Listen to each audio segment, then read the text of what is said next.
Now let's move on to the kalimas. How many kalimas do we have? 6. What's the first kalima?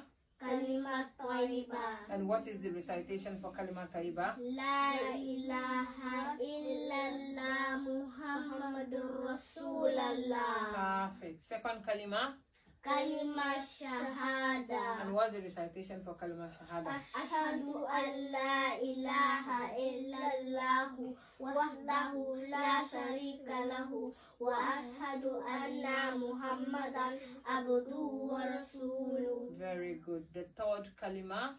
Kalima tamjid. And the recitation for kalima tamjid? Subhanallahi walhamdulillahi wa la ilaha illallahu Wallahu akbar wala hawla wala quwwata illa billahi il-aliyil